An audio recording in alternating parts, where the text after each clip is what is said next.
welcome to another episode of Morning Brew with Mindy. Thank you so much for joining us today. Today we are taking a deep dive into the intricacies of college financial aid. We are going to look at all aspects, how much it costs for private versus public education. What can you do to save? Is it too late to save? Even putting your kids on a budget when they're ready to head out to college. So with me today to help us brew up all the facts is none other than Jerry Garza. And I know that you know Jerry from the news, of course, but Jerry, we had so many conversations on college financial aid when I was going through my journey of financial aid.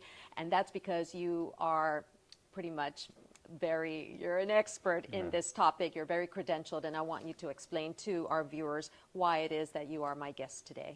So I love this. I love it. The Brew Crew. Yeah. But aren't we missing some coffee or something? You know, I mean, if it's coffee with Mindy, shouldn't we have some coffee? I know. Yeah, next time. Next time. Okay, so that means I'm going to come back. That's so right. I'm guaranteeing a return trip to your show. For another cup of coffee. For another cup of coffee. Yeah. Or for a cup of coffee.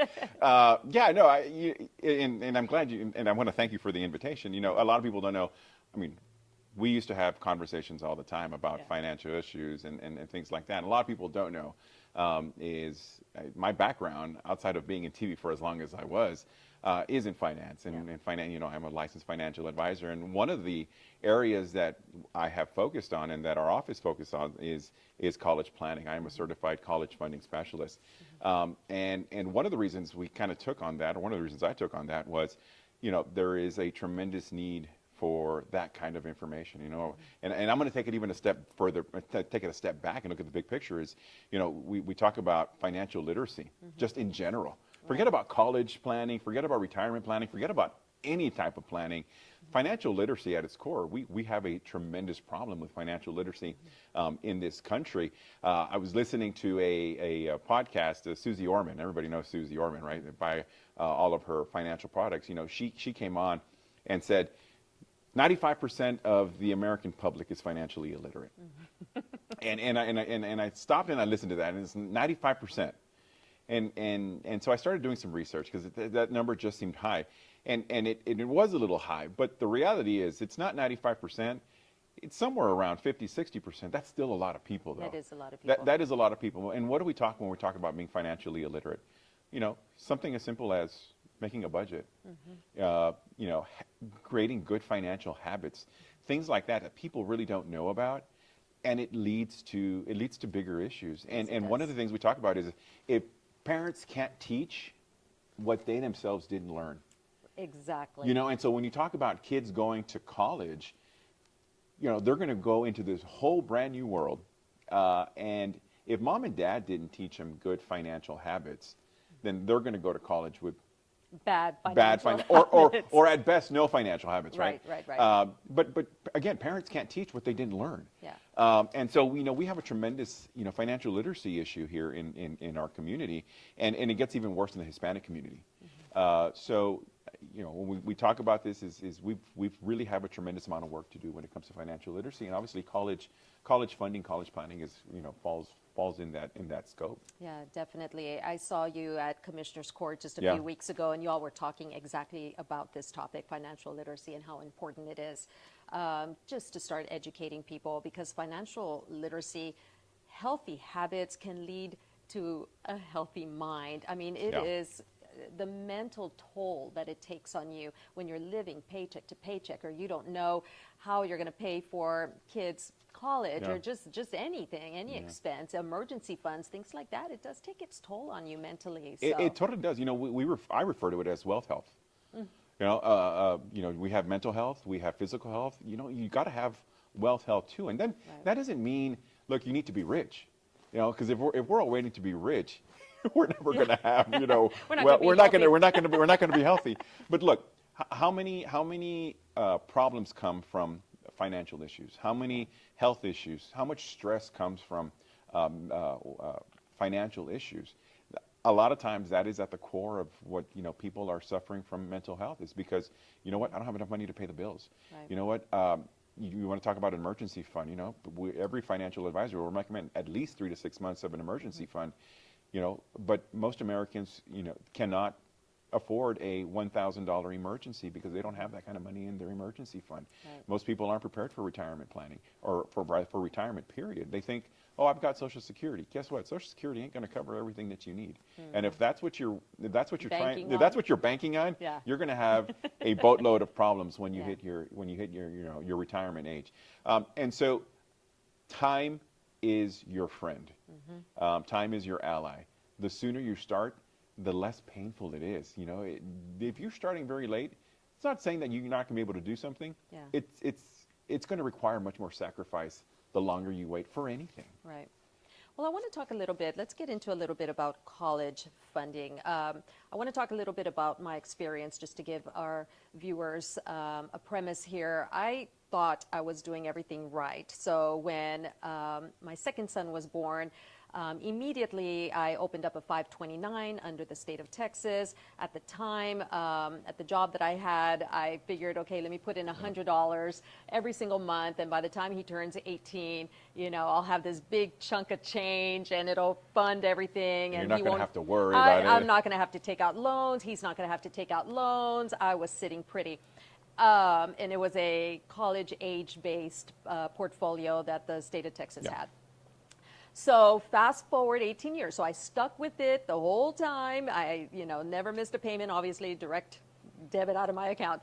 You don't see it, you don't feel it, right? Exactly. Yeah. He's about to graduate in the next couple of weeks. I call up my 529, you know, and actually I called them up a few months back to see exactly what I had in there. Okay, so I did take quite a hit during a couple of times because of recessions and things like that. So took some hit, ended up with maybe $35,000, $40,000, and then come to find out that school is so much more expensive than that. Yeah. So it was definitely not going to cut it. I mean, fortunately, he got money from other sources, but it was a shocker. Yeah. So how could we prepare for that? And let's maybe talk a little bit about college costs. So let's talk about that. So next to retirement funding, college funding, and saving for college is the second largest financial expense that parents are going to have in terms of planning. So it's a significant amount, and we talked about this a lot when I was still working here, and so time is obviously your friend. You started at a perfect time, right? You started right when your son was born. Right when he was born. And that's perfect time.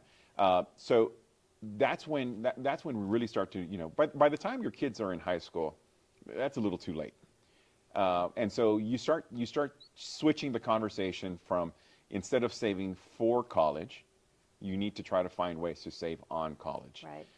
And what you did and what your son did was brilliant in regards of, he was able to secure other sources of financing for their tuition. Look, right now, the cost of a 4-year college degree for a public institution is running about $100,000. Wow, and that's a public And that's a public institution. That Wow. is $25,000 a year cost of attendance. It is expensive, and obviously once you start talking about private schools, man, that number doubles. Yeah. So it is an expensive venture, regardless of the school you're looking at. Public institutions are expensive. Yeah. So those are the kind of numbers that we're talking about. But you really need to start early because $100 will go a long way when you're 1 year, and then you let it grow over 17 years. Versus I'm starting when I'm 15. And I only have a few years to go. You don't feel it as much, but yes, we have to look at and the other thing is, and I'm going to share this story because there was part of it that you left out was after all these years of putting money into your 529 and going through the recession, going through COVID, going through all that. You actually ended up with less money in your account than what you had put in. Exactly. And I think the conversation was you had $7,000 less. Right. I took a big hit. You took a big hit Yeah. on that, and that's where you can't. This is not a set it and forget it. Definitely. We talk about wealth health, right? And so 50% of Americans have never seen a financial advisor, and then an additional 20% haven't seen one in over a year. So think about that. you would never think of not going to the doctor ever in your life. And you probably see your doctor at least once a year. Yeah. Because that's how you maintain your physical health. Right. Well, when 70% of the population has never had a contact with a financial advisor, hasn't seen one in over a year, that is when you're starting to talk about having issues with your wealth health. Yeah. Because I never checked in. Because you never checked in. I thought it was. So it can't be a set and forget it. And so Yeah. this is where you have to be looking at things every year and be like, okay, how am I looking? How am I doing?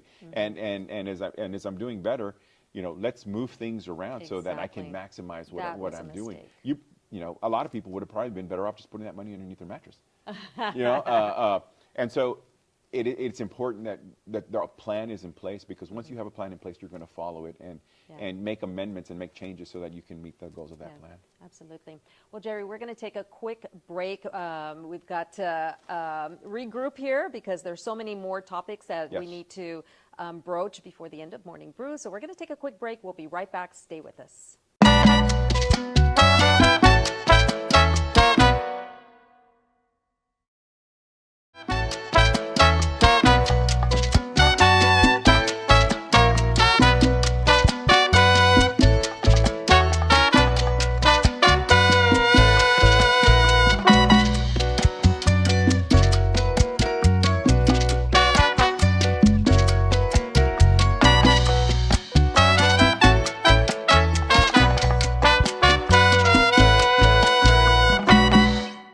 Welcome back, Brew Crew. We are here once again with Jerry Garza. He is talking to us about saving for college, such an important investment that we all need to think about, and hopefully we think about it earlier rather than later. Yeah.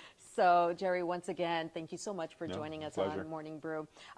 We left off right before we were going to get into the difference between saving for college and saving on college. Talk to us a little bit about that. Yeah, so you really have 18 years to be able to do something, right? And from when a child is born, you would expect them that they're going to go to college at the age of 18 or right around there. So parents have 18 years to be able to work on this. And so I'll do it mañana. The I'll do it mañana syndrome is like, no, you know what? Some parents think it's too early. My child was just born. I've got 18 years to college. And while it is a long time, when it comes financially, it's not a long time. It's not. But it is a long time in the sense of $1 today compounded with interest is going to grow, and it's going to grow, and it's going to grow. So you want to be able to leverage all of that time value to be able to let that $1 work for you and not necessarily against you. Look, you're going to have two options. You're going to be able to save before and have interest work to help you, or you're going to have your kids go to college. They're going to take loans. You're going to take loans and have interest work against you. And that's not necessarily saying that one is better than the other. I mean, obviously some parents and some families have to do whatever they need to be able to get their kids through college. But wouldn't it have been so much easier to say, you know what, I've got $50,000 ready to go. Right. I've got everything paid for. And so when we talk about saving for college, we're talking about 529 plans. We're talking about, and either you can do prepaid tuition or you can do the 529 savings plans. The recent rules have changed for FAFSA that have made 529s much more effective when it comes to when you apply for the FAFSA. You come up with what we used to call the expected family contribution, which is what the family was expected to contribute toward those college costs, and it's now been changed to SAI, or the Student Aid Index. I mean, everything that you do is you want to reduce the expected family contribution because you want to be able to try to qualify for more financial aid. So it used to be 529s, whether they were in the name of the parent or the name of the child or the name of the grandparents. That would obviously hit the calculation in some way, form, or fashion. Well, the rules just changed. Now, 529s will not hit the FAFSA. So that has become a really good strategy for people to use when it comes to saving for and allowing things to grow. Because I remember, sorry for interrupting, when I was filling out my son's FAFSA account, it did not ask me for 529 information. So that was a good thing. And using a 529 is a beautiful thing because everything grows tax deferred. You're not paying taxes on anything, and you're not going to pay taxes if the money is used for qualified educational expenses. And so you put $1 in, you're getting your dollar and then some. Yeah. You're not gonna get hit with taxes. But look, when you're talking about FAFSA, and anybody who has kids in high school has already heard that word FAFSA, right? That's the free application for federal student And now aid. you have to fill it And out to graduate yes. by law. And so when you fill out the FAFSA, the calculation is going to come back, and they're going to assess the parent's assets, they're going to assess the parent's income, they're going to assess student's income, and they're going to assess student assets if they have some. And so what we try to do is we try to make sure, okay, how can we position you so that the assets that you have and the income that you have is going to maximize what you're able to get from student aid. How can we reduce your student aid index, your expected family contribution? So we're shifting from you having to pay to this pool of money that may be available. Right. And we won't know until we do a preliminary FAFSA and see, okay, where can we do this? And it takes time. That's where time is your ally. Parents who have businesses, the rules just changed. Before, if you had less than 100 employees, your small business was not going to get included in the calculation. Guess what? It is now. Wow. That's going to hurt families. But if you have a business, there are other opportunities. Maybe you pay your children. Maybe you implement a tuition savings program, deduct it on the business, and get money into the hands of your. There are strategies that can be implemented to reduce the amount, so that we can help you save on college costs. Right. And hopefully you had something to save for, and then we can save on, and you're now getting the benefit of both of those. Yeah, absolutely. I want to talk a little bit about some of the financial tips that we were talking about before the show that we should be teaching our kids. A little bit of, for one thing, a budget. Yeah. What can you tell us about that? Teach them how to budget. Teach them how that I'm going to need money to eat. I'm going to need money to be able to pay my light. I'm going to need money to be able to put gas in the car. And I'm only getting this amount. So how am I going to make sure that whatever it is I'm getting from either student aid or getting from my parents and an allowance or whatever, I'm able to stretch it out for the entire month. I use this example with people I'm talking to. We always say I don't leave food out for the dog because the dog will eat it all in one day. So that's my dog. So you don't want to do the same with money with your kids, because again, if you didn't teach them before they left to college, they don't have that ability to do it. Right. Schools do not teach this. Yeah. And so if you didn't teach it to your kids, they don't know it. And so you learn how to do a budget. Maybe you sit down together with your children if you don't know how to do a budget, and maybe learn together. Seek out advice. We work pro bono all the time with helping with this kind of stuff and giving classes on how to do simple budgeting and simple financial literacy. How do we tell our kids about credit cards? Credit cards, bad.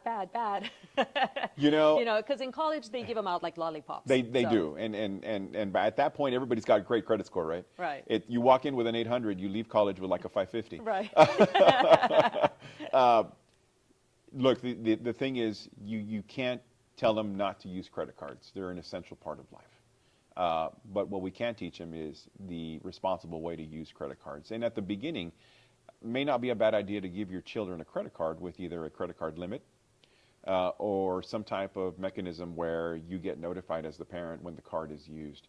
And that would give you an ability to look through the lens and be like, okay, is my child really responsible or not? Because if you see those charges coming in, Starbucks here or McDonald's there, and all these charges coming in every day that is not going to be within the allowance that you're sending them, that needs to be an automatic red flag. I need to talk to my child, because not only are they showing that they have bad financial habits, this could become financially problematic for not only them, but me as well as a parent. Yeah, because we might be on the hook Yeah. to get them out of trouble, which leads me to my next one, which you say, don't be too quick to solve their financial problems. Yeah. So obviously, you want to be able to sit back. And as a parent, the first thing you want to do is obviously keep your kids from having problems or getting into problems. You want to see how things play out. You want to see how they react. Don't be too quick to bail them out. See how they react.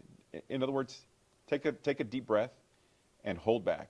And then once you see that they're not are unable to handle it, or that they are incapable of handling it, or that they're irresponsible, then you want to step in and either teach them or put a stop to it. But you need to see how they react, because if you step in every time to help them out financially, you're never going to know whether they can budget or they're going to be responsible with money or not. And then they're going to always ask you to bail them out. When are they ever going to learn to bail themselves out? Habits they learn early on or habits they're going to have later on. Yeah. Would you also talk about how, the kids are going to learn from their parents? Yes. So if the parent has some good budgeting skills, hopefully the kids will too. Be a good example. Be a good example and teach them, and tell them, look, mom and dad may be buying stuff, but mom and dad work. Mom and dad have income. Yeah. And that's why you need to be able to put yourself in a position where you can generate income, either graduating and finishing your degree and things like that. So, but those lessons have to come along, and parents cannot be embarrassed to share those kinds of lessons with their kids. It's not that it's not giving them or holding things back from them. You're trying to teach them a lesson, in this case a financial lesson. And so don't be too quick and to either bail them out or explain to them about good habits, financial habits. Yeah, absolutely.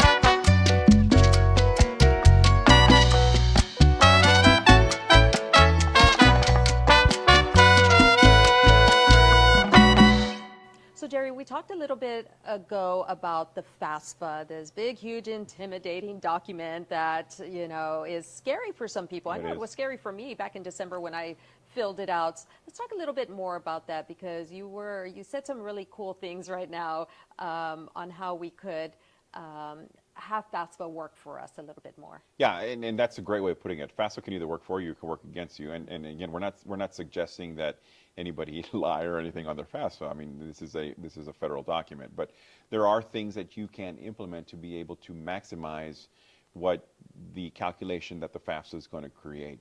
And we talked about EFC, the expected family contribution, which is now called SAI. And just to explain to our viewers, the expected family contribution is exactly what it sounds like. It is what the college or university or the federal government believes that you need to put in. Correct. Out of your pocket. So every school has, and you're going to see this, every school is going to have a cost of attendance, a COA. And so based on that COA, let's just say that the cost of attendance at a school is $30,000 a year. And they take a tuition, books, travel, room and board. It takes everything. And so every school comes up with a COA, cost of attendance. Based on that, based on what you put on the FAFSA, they're going to take out things, and the calculation is going to spit out an expected family contribution. And like you said, just what it was, this is what the family is expected to pay for college. And so if the cost of attendance is $30,000 and your EFC is $25,000, guess what? There's not a lot of room for financial aid in there. And so what we want to do is we want to be able to maximize that. And there are ways and there are things that that we can do if we sit down with you and get a full picture of what your financial situation looks like, where we can increase the amount of aid that your child will qualify for and reduce the expected family contribution. But all that requires information. In other words, it's not going to be the same for everybody. Everyone's going to be different, and everyone's situation is going to be different because everybody has different circumstances. And so the only way we're going to be able to get a true picture is by sitting down and be like, okay, let's see what. And so we will run a preliminary FAFSA just to see how the numbers start to play out. And we have software in place that will pull recommendations galore. As financial advisors, we can pull the software that'll give us recommendations on what we can do, all geared toward reducing that family contribution. Okay, and I want to once again just give our viewers just a little personal perspective. So filled out the FAFSA in December. There were a lot of glitches and a lot of colleges didn't receive the information until just kind of recently. Yeah. My son received his award letter in the mail based on the FAFSA information, and the award letter is very cut and dry. It tells you how much it's going to cost to attend the university. It tells you what he qualified for free money. Yeah. And then in his case, he got an athletic scholarship. So that cost of attending the university is being subtracted by the line items of money. And at the very bottom, it did not say zero on there, but it did have the parent costs, what you're expected to pay at the end of the day. And you can either do this through, it tells you very nicely, you can either do this through loans that the parents want to take out, or any other means of how you want to pay for this. But that is what you're going to have to come up with if you want your son or daughter to go to the school. And real quick, parents shouldn't be so quick to dismiss, oh, I make too much, I'm not going to get anything. And generally speaking, yes, you're going to qualify for less, but still you want to go through the process, because you just never know. Don't just assume that you're not going to get anything because you think you make too much. There are so many things that go into the calculation that, if anything, you want to make sure that you exhausted every opportunity to be able to try to get something for your student. Yeah, absolutely. That's a really good point. Jerry, is there, in the time we have left, is there anything you'd like to still touch on as far as saving for college? What is your best advice for our viewers out there? So a lot is going to depend at the age you come in and see us. Okay. If you are coming in with a child who is a newborn, less than 1 year old, we are going to have so many different opportunities and things that we can do. If you come in with somebody, your student, your child, 8 years old, say they're in 5th grade or 6th grade, okay, you know what? We still have some options, but they become less. They're in high school. We're really going to be very limited on things that we can do, but we will be able to assess, and we might be able to, again, start to save on instead of saving for. Right. But the one thing I want everybody who's watching to take away with this is, the first step is, I need to talk to somebody about where I can go with this.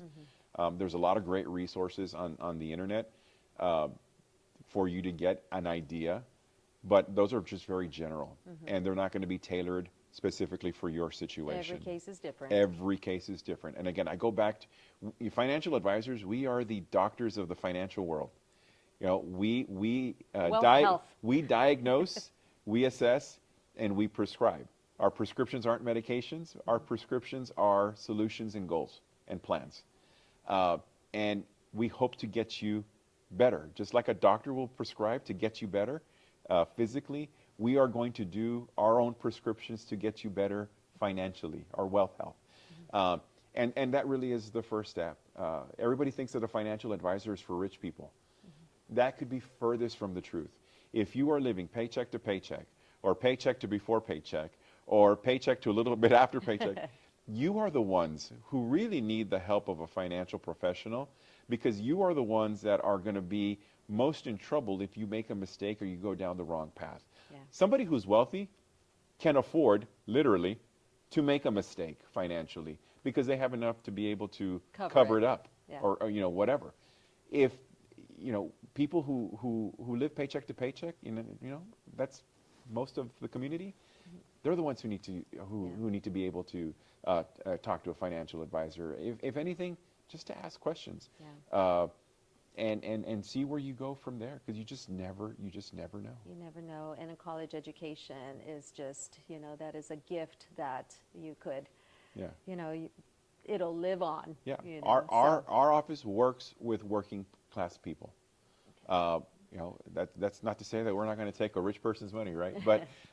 But there are specific challenges that are specific to working class individuals.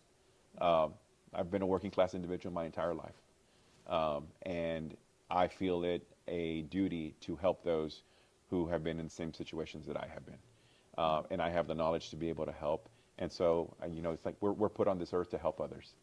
And what better than to help others who have been in situations that we're in. And so that's the approach that we take. Absolutely. Well, Jerry, thank you so much for joining us. No, my pleasure. I hope that we have inspired lots of parents out there to look into college funding, financial aid. Would love to have you back and continue talking about that. Appreciate so much having you. No, my pleasure. Be on Morning Brew. So that you does owe me it a cup for of coffee this. for the next time. Okay. I do owe you some coffee. Well, that does it for this segment of Morning Brew. But make sure to tune in next week for another great segment. Hope to see you then. Bye.